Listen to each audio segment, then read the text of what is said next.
Digno, digno de recibir toda alabanza. Tú eres digno, mi Dios, de recibir adoración. Aquí estamos, Padre. Te amamos, te exaltamos. Bendito es tu nombre. Continuamos con nuestro devocional en el día de hoy.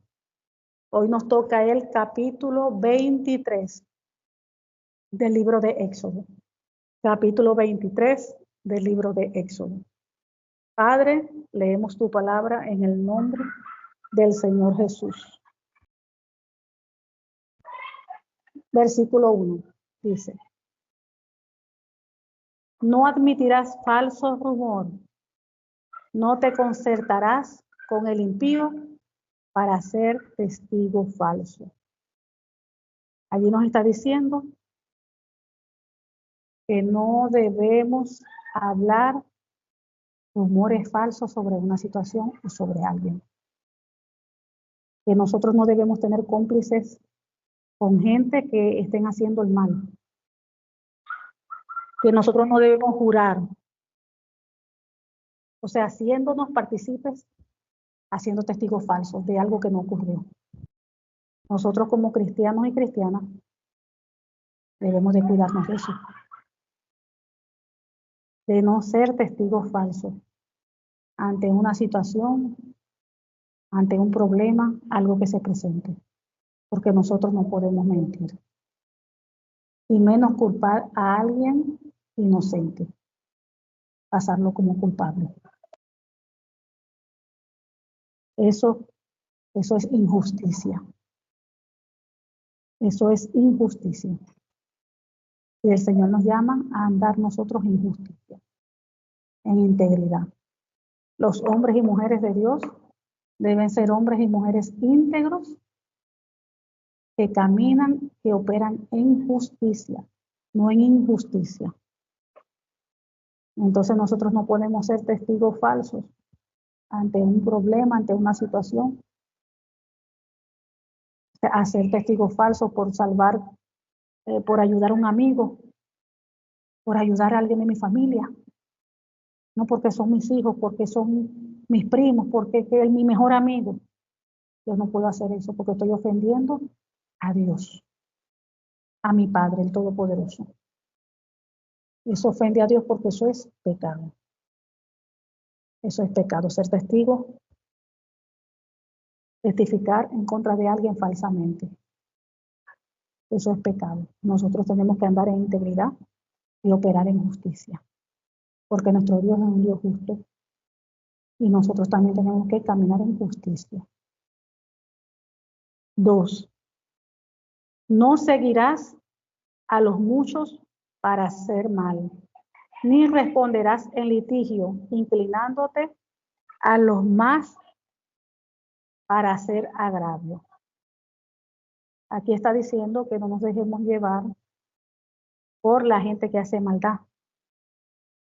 Si en algún momento nos llegaran a testificar en una situación que se presenta negativa, que no nos podemos dejar influenciar por esas personas que hacen el mal.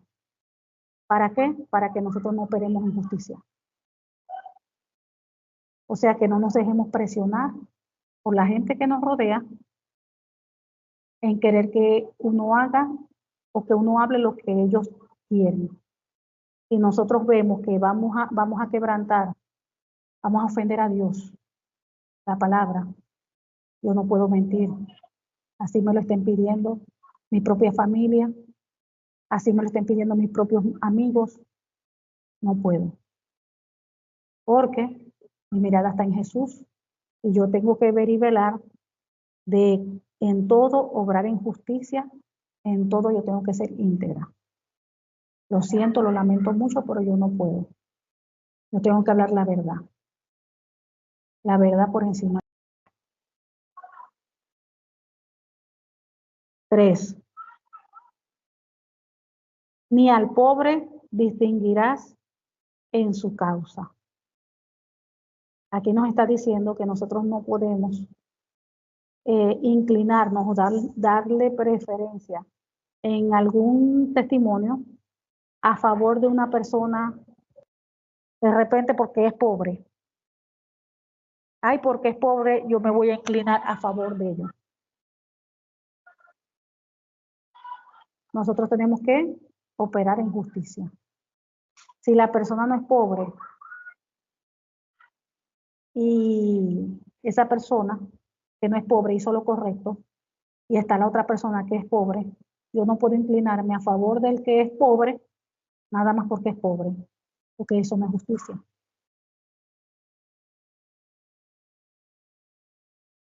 Si el que hizo lo correcto es la persona que no es pobre, a ella es quien yo tengo que inclinarme. O sea, tengo que ser justa. Si no tiene la razón, la persona que es pobre, yo no me puedo inclinar a ella. Porque el hijo o la hija de Dios tiene que operar en justicia. 4. Si encuentras extraviado el buey o el burro de tu amigo, devuélveselo a su dueño. Esto aquí nos ayudaría o nos ayuda mucho de conocer verdaderamente qué hay en nuestro corazón. Porque aquí nos está diciendo, si encuentras extraviado el buey o el burro de tu amigo, devuélveselo a su dueño. Muchas veces nosotros como hijos de Dios nos podemos encontrar por allí cosas. Pero aquí dice que la persona que se encontró, si se encuentra algo, sabe de quién es. Porque dice, si encuentras extraviado el buey o el burro de tu enemigo, devuélveselo a su dueño. O sea que se encontró algo, aquí está hablando de un buey, un burro, pero podemos hablar de cualquier otra cosa. Un lapicero, un libro, un cuaderno, cualquier cosa que sea, vamos a decirle a nuestro enemigo, alguien con quien hemos tenido alguna situación. Ahí nos encontramos algo que es de él o de ella. Allí vamos a ver cómo está nuestro corazón. Y decimos, ay no, mira, eso es de fulanito. Déjalo allí, a mí qué me importa. Y uno lo deja allí botado, tirado, porque es de la persona con quien tuve alguna situación. Ahí seríamos incapaces de agarrarlo y llevárselo a esa persona. Ahí Dios probaría nuestro corazón. A ver qué hay en nuestro corazón. Si hay amor de verdad hacia nuestro prójimo. Si de verdad amamos a nuestros enemigos de verdad. Ahí con eso se prueba. O no, como es de fulanita o de fulanito con quien tuve este problema, más peor me lo llevo. No se lo voy a dar. Ese es este es esta. Me lo llevo para la casa. Y eso no es lo que indica la palabra. Si tu enemigo tuviera hambre, dice la palabra, dale de comer, si tuviera sed, dale de beber. Porque ascuas de fuego amontonará sobre su cabeza. Se encontró algo y uno sabe de quién es. Esa persona que me ha hecho mal y mal, se lo devuelve. Ascuas de fuego amontonaremos sobre su cabeza. Dice su palabra. Y ahí se va a ver qué hay en el corazón de uno. Por eso es que Dios tiene que procesarnos y procesarnos y procesarnos. Cuando nuestro corazón todavía no está alineado a la palabra. Por eso, por todos esos detalles. Por falta de amor. Por falta de paciencia. Por falta de todo el fruto. Dependiendo de lo que le falte a cada quien. 5 dice, si ves que el burro de alguien que te odia cayó debajo de su carga, no pases de largo, detente y ayúdale. Fíjense, ahí está diciendo que si uno ve un burro que ha caído porque no aguantó su carga, lo que tenía encima, el peso, ¿nosotros qué? Tenemos que ayudarlo, o sea, quitarle la carga, aunque el dueño sea enemigo de nosotros. Miren lo que está dando. Y estas son cosas, no es que, ay no, que esto es del Antiguo Testamento y ya no hay que cumplirlo, no, todo esto está vigente, porque de repente nosotros no tenemos burros trabajando con carga, pero esto se aplica hoy en día a muchas cosas.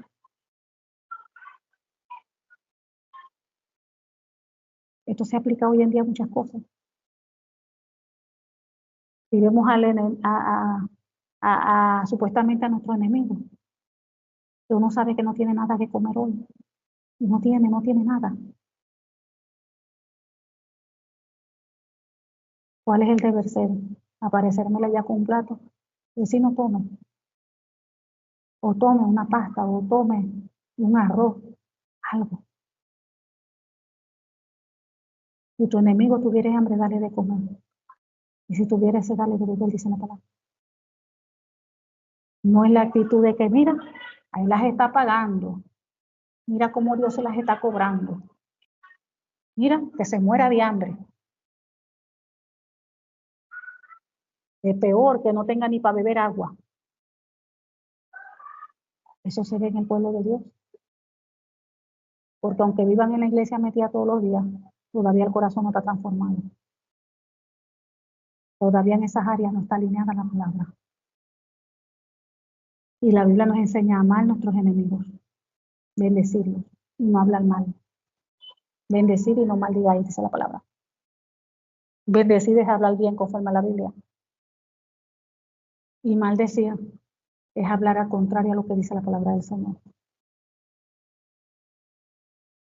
Entonces, en vez de hablar mal, Padre, ahí está fulanito, lo presento delante de ti. Señor, quebranta su corazón. Ten un encuentro personal con él, salva su alma, ten misericordia. Eso sería una oración correcta.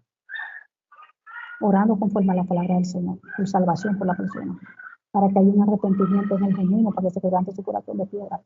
El Señor siembra en él o en ella un corazón de carne. Y todas estas cosas nos hacen ver cómo está nuestro corazón.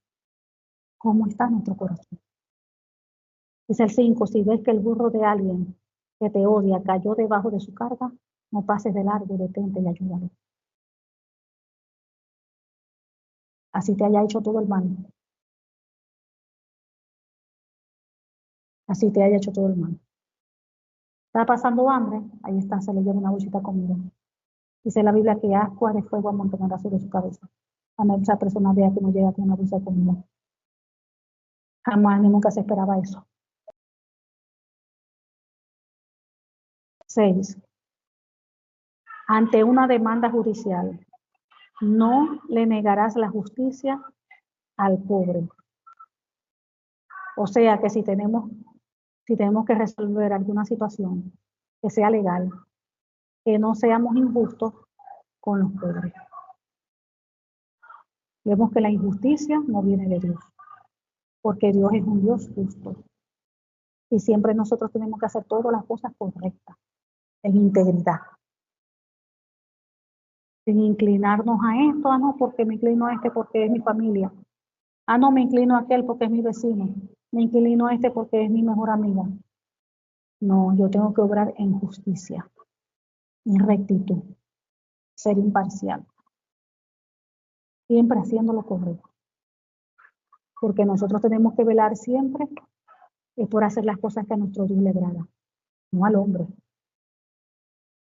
sino hacer las cosas que a Dios le agrada. Versículo 7 dice, no acusen a una persona diciendo mentira, ni condenen a muerte a la gente inocente y honesta, porque yo no consideraré inocente al culpable. Fíjense cómo es, aquí vemos también la personalidad de nuestro Padre, el Dios Todopoderoso. Fíjense cómo Dios dice, Él no considerará inocente al culpable. O sea que Dios es imparcial, si es culpable, es culpable. Y si es inocente, es inocente. Y si es inocente, no lo va a tener por culpable. Y si es culpable, no lo va a tener por inocente. Y así como es nuestro Dios, vemos la característica de Dios, así tenemos que ser nosotros sus hijos e hijas, imparciales. No podemos acusar a una persona diciendo mentiras.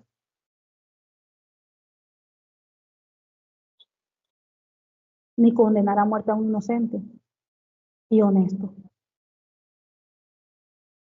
Tenemos que tener mucho cuidado con eso.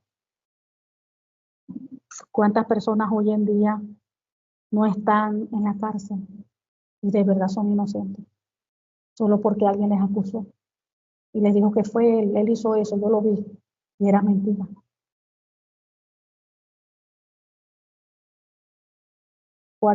¿Cuántas personas no señalan a otra? Jurando que sí, que él hizo esto, que yo lo vi. Y era otra persona parecida a esa. No era ella. No era ella, no era él. Uno tiene que tener mucho cuidado. Eso es obrar en injusticia. Hay que tener mucho cuidado, aparte de mentir. Puede ser a veces que se parece a la persona, pero no es. Uno tiene que tener mucho cuidado. Y más siendo nosotros hijos e hijas de Dios. Dice el 9. No maltraten ni esclavicen al refugiado, pues ustedes también fueron extranjeros en Egipto y ya saben lo que es vivir como esclavos en otros países. Por eso es que Dios siempre habla en la palabra de que nosotros tenemos que cuidar, estar pendientes del huérfano, de la viuda, del extranjero, porque pasan muchos trabajos. Nosotros siempre, aunque sea uno en la familia, siempre debe haber alguien que está en otro país. Pues las personas cuando están en otro país, la mayoría pasan trabajo. Entonces el Señor manda a que no maltraten ni esclavicen. Ustedes ven que a veces cuando la persona se va al extranjero a trabajar, como no tiene papeles ni nada, le pagan lo que ellos quieren, no lo legal. Como no tiene papeles, le pagan lo que ellos quieren, se aprovechan. Entonces muchas de las personas se tienden a aprovechar. Cuando vemos a veces mujeres que cuidan, limpian las casas, las explotan, las trabajadoras en las casas, y les pagan una tontería.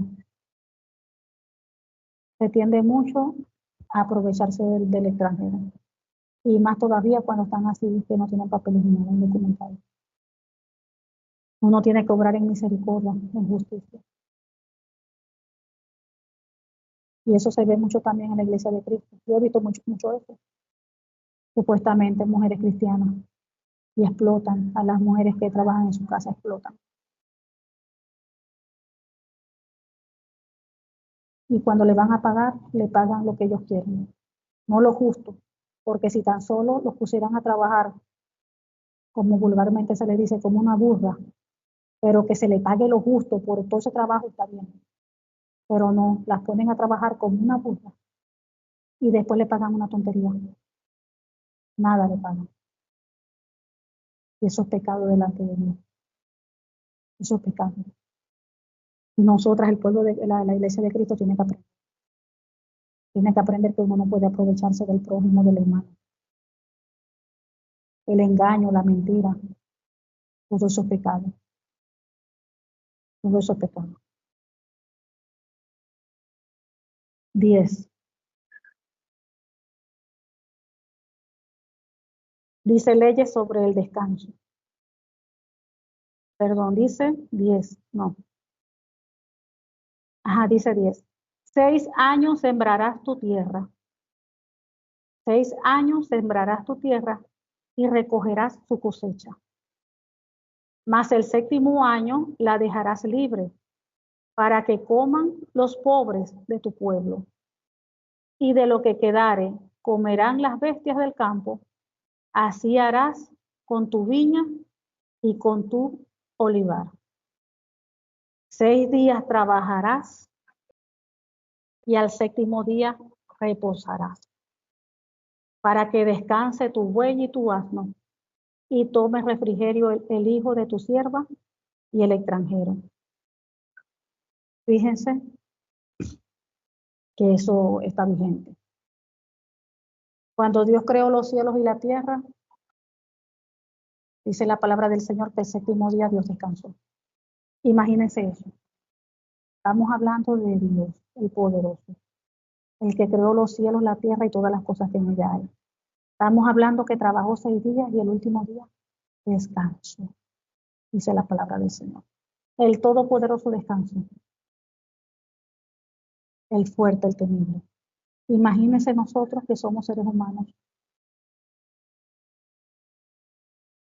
Entonces el Señor 6 días trabajará, nos manda a hacer nuestras labores durante toda la semana, 6 días, y al séptimo día se reposa, se descansa, para que descanse tu buey, tu asno, tome refrigerio el hijo de tu sierva y el extranjero.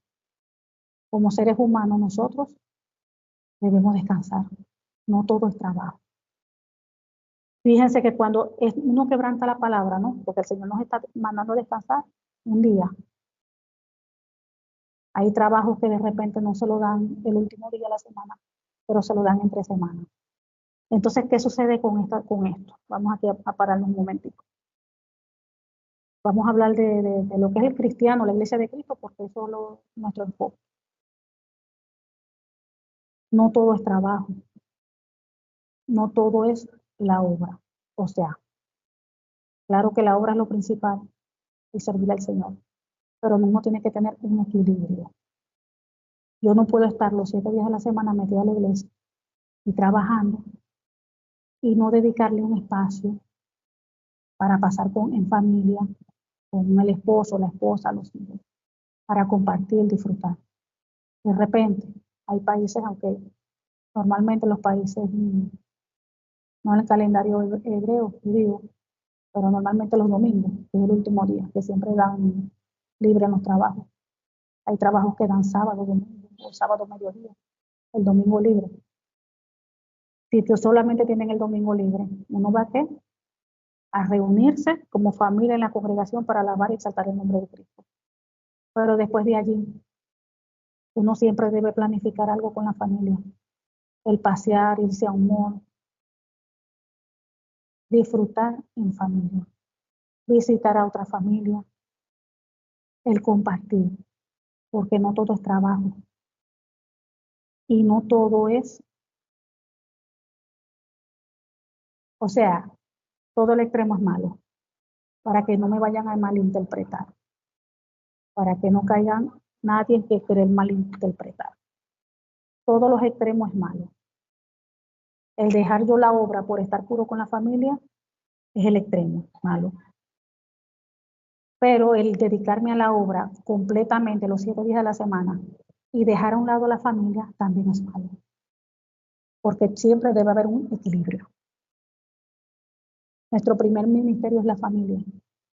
Si yo no atiendo la familia, pero yo estoy pendiente y atendiendo las cosas de la iglesia, las cosas de la obra de Dios, pero nada que ver con la familia, no sé cómo están los hijos, quiénes son los amigos de mis hijos, cómo se siente mi esposo, cómo está mi esposa, porque puro metió en la obra. Eso daña las relaciones familiares, el hogar. Entonces después vemos a los hijos perdidos que ya no quieren nada de ir para la iglesia, con malas amistades, muchos caen hasta en drogas. Vemos a las esposas que ya no ni siquiera tampoco quieren a la iglesia y ya están cansadas, porque el esposo no tiene nada, nunca tiene un día libre, nunca tiene un espacio libre para conversar con ella, para salir con ella, y viceversa.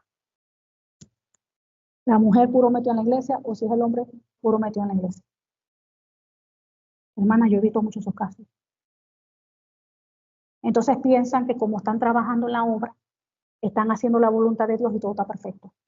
Entonces, ellos luchando para ganarse las almas de afuera, de los perdidos de afuera, sin darse cuenta que quienes se están perdiendo son los hijos y la mujer, por no prestarles atención, por no dedicarles un tiempo a ellos. Entonces uno debe tener un equilibrio. Cuando ya el Señor levanta a uno en un ministerio, uno tiene que trabajar y cumplir con eso, correcto. Pero uno no puede desatender al hogar, uno no puede desatender a los hijos. Aquí estamos viendo que durante toda la semana trabajarás y el último día tienes que descansar. Ah, pero ¿qué es descansar? Estar allá acostado todo el día en la cama, metido en el cuarto, porque Dios nos mandó a descansar. No es a descansar del trabajo, pero uno tiene que disfrutar, pasar tiempo con su familia. Si en toda la semana yo no atendí los hijos por estar pendiente puro de la obra, vamos a acostumbrarnos a salir un rato los domingos. Vamos a ver dónde vamos este domingo. Vamos a salir este domingo a comer en tal parque, o vamos a salir, porque hay que tener un equilibrio y viceversa. Y viceversa. Seguimos. Ese punto es Dios delicado. Delicado porque eso pasa mucho.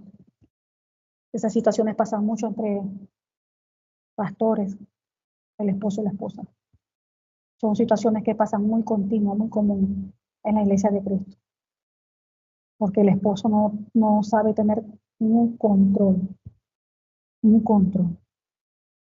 o de repente no entiende las escrituras bien. Pero todo debe tener un equilibrio, porque debe tener un tiempo para dedicarle al esposo y a los hijos, atenderlos, sentarse con ellos, mijo, ¿cómo están? Y qué tal, quiénes son estos y sus compañeros de clase, y preguntarles y tener conversación con ellos y pasar tal y como. No todo es enfocado en la iglesia, en el ministerio, en todo. Hay que tener tiempo, un equilibrio. 13. Y todo lo que os he dicho, guardadlo. Y nombre de otros dioses no mentaréis, ni se oirá de vuestra boca. Aquí vemos lo delicado que es nuestro Padre, el Dios Todopoderoso, siempre con la idolatría. Él aborrece tanto la idolatría. Acuérdense que con este punto él siempre tenía problemas con el pueblo de Israel por la idolatría. Y hoy en día eso es igualito, eso no ha cambiado nada. El hombre tiende a inclinarse a idolatría. Ay, mi hermana, pero ya yo no adoro ni virgen ni nada de eso. No es necesario adorar una estatua, una cruz, una virgen. No es necesario. Porque cualquier cosa que uno adore se convierte en idolatría. El ser humano tiende a inclinarse a querer adorar algo. Entonces nosotros tenemos que tener mucho cuidado. Porque nosotros podemos hasta inclinarnos en adorar hasta el teléfono. Hasta el teléfono puede ser una idolatría. Hasta el teléfono. ¿Por qué? Porque una persona que pase todo el día, puro mensaje, Facebook, WhatsApp, hablando, todo el día. Eso se puede, todo lo que nos controle a nosotros se vuelve como un ídolo, porque nos inclinamos a ello, porque nuestro corazón está inclinado a ello. Y tenemos que tener pero muchos cuidados con eso. Muchos cuidados. Seguimos. 14. 3 veces en el año me celebraréis fiesta. La fiesta de los panes sin levadura guardarás.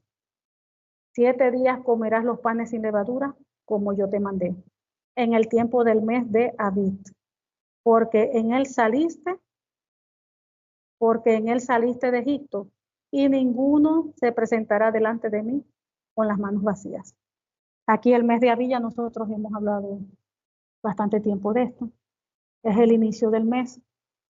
Cuando ellos salieron de Egipto, Dios estableció que en ese mes ellos iban a comenzar, vamos a decir el mes para ellos, comienzo del mes del año, que es el mes de Abib. ¿Por qué? Porque ellos iban a celebrar anualmente, iban a celebrar como recordatorio de haber salido de la esclavitud, de haber salido de la esclavitud. Entonces, eso era como un aniversario para ellos, por haber salido de la esclavitud. Pero si eso lo llevamos hoy en día, mi hermana, entonces eso lo tenemos que nosotros cumplir hoy en día. Es cierto que claro que uno recuerda de que el Señor sacó al pueblo de Israel de la tierra de Egipto. Todo eso que está en la Biblia, uno lo recuerda. Uno lo enseña a los hijos y a los hijos. Pero ahora, después que el Señor Jesucristo dio su vida, ¿qué fue lo que el Señor estableció en la palabra? El Señor volvió a recalcar que teníamos que recordar la salida de allá, de Egipto. Es lo que estableció en el Nuevo Testamento, ¿verdad? Después que Él murió. O sea, lo que Él estableció, antes de morir, perdón.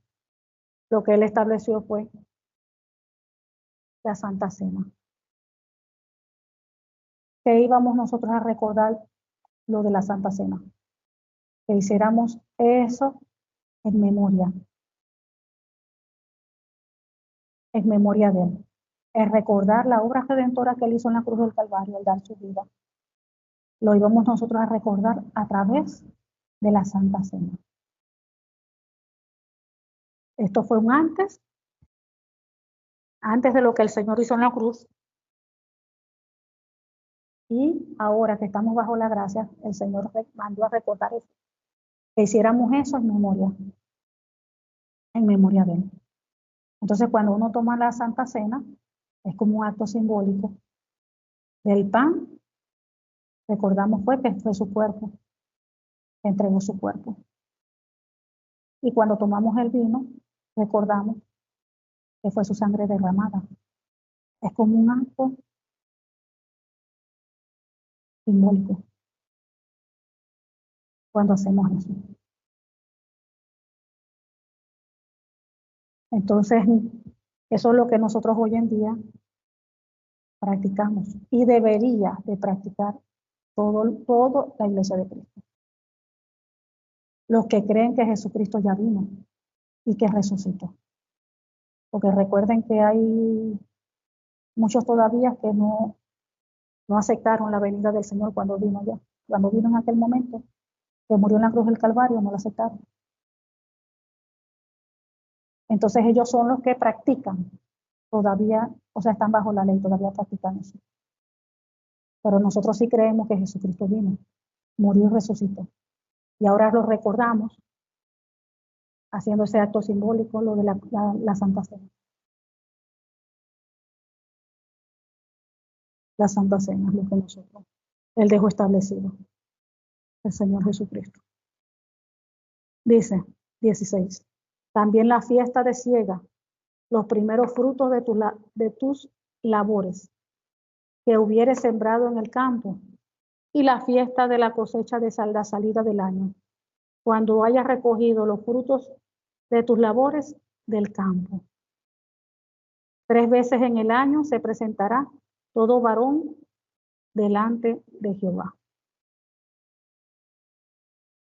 Aquí está hablando en el segundo lugar, ¿verdad? 16, que se celebrará la fiesta de la cosecha. Entonces allí él habla de que cuando le traigan los primeros frutos de sus cosechas. Los primeros frutos. Entonces hoy en día, claro, en la época de antes, ¿verdad? Todo era cultivo. Todo se movía, era así, la agricultura. Era lo que prevalecía antes, en los tiempos bíblicos. Pero aquí está hablando de cuando traigan los primeros frutos. Cuando nosotros leemos las escrituras, vemos que el Señor nos pide siempre que le demos el primer lugar, que le demos lo primero a Él. Cuando hay iglesias, ¿verdad? Que comienzan el año y se les pide traer de los primeros, del primer cobro, para dedicárselo al Señor.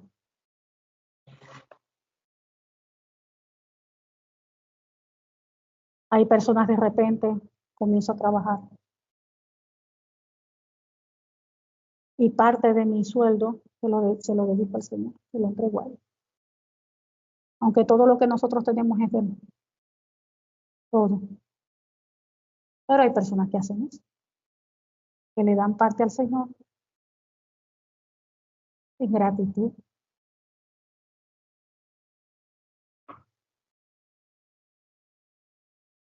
Y dice, por último, celebra el festival de la cosecha final, cuando termine la temporada de la cosecha, una vez que hayas cosechado todos tus cultivos de tus campos. Quiero dejar aquí algo claro, ¿verdad? Que hay personas o hay iglesias de que le enseñan al pueblo que hay que dar para recibir de Dios algo. Que tengo que sembrar para que Dios me haga un milagro, que tengo que sembrar dinero para que Dios me dé una casa. Y eso no es bíblico, eso no es de Dios. Eso no es de Dios, porque a Dios no se compra con dinero.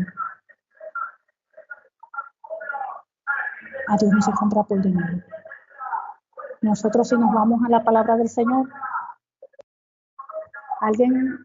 todos los evangelios cuando uno lee, y vemos que todas las personas que recibieron una sanidad, una liberación, ahí no vemos a nadie, o a los apóstoles, a los discípulos, o al Señor Jesucristo pidiendo: mire, usted tiene que dar una ofrenda de tal para usted recibir sanidad por esa enfermedad. Usted tiene que dar tanto para que usted reciba liberación. Ahí no vemos eso. Dice la Biblia que mi pueblo perece porque le faltó conocimiento. Es por eso la importancia de que nosotros tenemos que conocer las Escrituras, para que no seamos engañados y confundidos. Uno lo que tiene que tener es fe. Fe y creer lo que dice la palabra, que por su llaga yo he sido sanado y curado. Y debo aferrarme al Señor, a su palabra. Y con fe, porque el Señor obra en fe. Ahí vemos como decía la palabra: por tu fe te ha sanado. Tu fe, todo es tu fe. La Biblia dice que sin fe es imposible agradar al Señor. Usted necesita una casa, órele a Dios. Constante, ferviente, créale a Dios: Señor, tú eres mi Padre, tú eres mi proveedor. Y al mismo tiempo, por supuesto, usted también trabaje. Y el Señor, hay gente que mira que Dios le ha dado casa así, de la nada. Como hay otras personas que trabajan y Dios le abre puertas y Dios le multiplica. Dios trabaja de una manera diferente en cada persona. Pero eso no es que no, mire, que hay que darle a Dios tanto para que Dios me dé esto. Eso no es de Dios. Tenemos que tener cuidado con eso, porque nosotros no podemos comprar a Dios. Quise tocar ese punto porque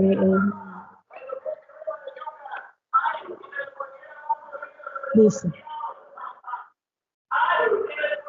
18: no ofrecerás con pan leudo la sangre de mi sacrificio, ni la grosura de mi víctima quedará de la noche hasta la mañana.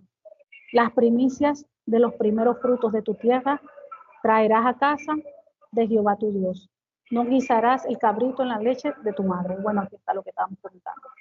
Las primicias de los primeros frutos de tu tierra traerás a la casa de Dios. Todavía hay personas que cultivan y todo, pero muchas de las personas pues ya no, por supuesto, no tienen cultivo, no tienen nada. Entonces siempre eso sí aplica, o sea, sí, claro que sí. Por agradecimiento: Señor, aquí estoy, Padre, estoy trabajando, comencé este trabajo, Padre, yo te doy mi primicia y le doy tanto de acuerdo a lo que haya en mi corazón, el deseo de mi corazón, lo que yo esté ganando, de acuerdo a lo que Dios ponga en mi corazón. Uno viene y le da la primicia al Señor. Hay otros que lo hacen como es una vez al año, las primicias comenzando el año. Y uno le aplica las primicias en todo. Ahí comencé un negocio, bueno, uno parte de lo primero, de lo que uno entra, allí le da al Señor. Por agradecimiento a Dios, porque uno ama al Señor. Pero eso no es porque uno va a comprar a Dios ni nada de eso, ¿no? Porque todo lo que nosotros tenemos, al final no es de nosotros, es del Señor. Y lo que Él permite que nosotros tengamos, porque todo es de Él y para Él. Amén. Este capítulo 23 lo vamos a dejar hasta este versículo 19. Lo vamos a llamar Éxodo capítulo 23, parte A. Y mañana vamos a continuar Éxodo capítulo 23, parte B, que sería a partir del versículo 20 mañana. Amén. Padre amado, gracias. Gracias porque tú eres bueno, porque para siempre es tu misericordia. Gracias porque tú obras en todas las cosas. Tú eres fiel, tú eres justo y verdadero, tú eres el príncipe de paz y Dios todopoderoso. Te pedimos que esa tu palabra penetre en nuestras vidas, en nuestros corazones y multiplique 100 por uno, Padre, en el nombre del Señor. Amén, amén. Gracias por tu palabra. Tu palabra es fiel, justa y verdadera. En el nombre del Señor Jesucristo. Amén.